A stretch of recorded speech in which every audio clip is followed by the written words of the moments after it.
Didn't see you there. So, I deleted social media for 30 days. Do you want to see what happens? Well, so, not really anything happened. I mean, I backtrack. A lot of stuff happened, alright? So, why did I delete social media in the first place? Well, it all started, again, with Matt D'Avella. If you saw the last video, when I challenged myself to bike for 30 days, well, have you seen it? You haven't seen it. Okay, well, don't leave just yet, because this video is actually really cool. You gotta wait till the end, and then you can watch the other video. But if you've already seen it, then... So, Matt D'Avella also quit social media for 30 days. He talked a lot about how the fears of losing touch with the people in your audience, especially if you're running a business, can often overwhelm you and prevent you from really escaping social media, and it kind of traps you into this world that doesn't really exist. I mean, there's so much more than just social media. And believe me, your audience will still be there when you get back. Now, initially when I deleted social media, I felt a big weight lifted off my shoulders. Because when I had social media, all I did was compare myself to other people. I found myself constantly scrolling, seeing other people's work, and being like, man, I'm not that good, okay? Well, I'll never get that good. And that's not the mindset you have to have. Especially if you're running a business or you're trying to become a freelancer to work for yourself, you gotta admire people's work and say, hey, one day I could do that. But for a while, I wasn't doing that at all. I was just kind of in a rut, and I didn't really enjoy what I was doing. Now, over the 30 days, I worried a lot about clients and whether or not I would miss clients or lose clients because I wasn't replying right away.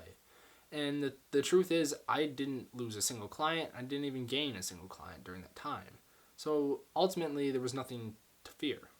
And so I didn't really feel any different after a few days. I kind of just felt normal.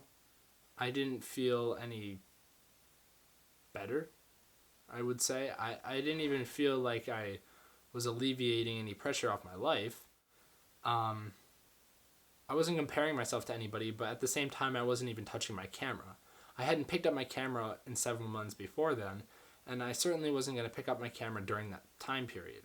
And it was kind of strange because I had no reason to create, which is terrible because of course you have reasons to create things all the time, but in my mind I was saying, well, social media is not around, so you don't have to create anything. Your audience isn't going to be able to see it. And it was silly, but I ended up creating one of the best short films that I ever made, biking. It was totally for myself. I made it totally by myself. I directed it, I acted in it, I edited it, and it was a great experience. I got to learn a lot of things. I got to learn about acting. I got to learn a lot about editing. And overall, I think the project went super well. And also, like the other video, you should check that video out totally after this video, of course. So, do I suggest that you also delete social media? Well, it depends. Are you in a spot where you feel like there's too much drama going on with social media? Do you feel like you're constantly comparing yourself, or you're constantly looking up to people and getting your hopes up? And is it just overall taking over your life? Do you see yourself on it every morning, every night, every afternoon, constantly clicking your phone on to check who posted what, to see what story is going up, what story is going down, to see who's doing what for what cost? You honestly don't really care. You're just doing it just to stay active. So I would say that if your life is getting to that point where you're always on social media, whether it be Instagram, Snapchat, TikTok, YouTube, then I would take a break. And I promise you that when you get back, your audience will still be there. At least I hope so. I'm just kidding. I don't know. So, whether you delete social media or not, that decision is up to you. And in the end, does it really matter? Well, I mean, of course it matters. You live one time, and nothing is guaranteed. So, I would say stop living in this life and start living in that life. You got this.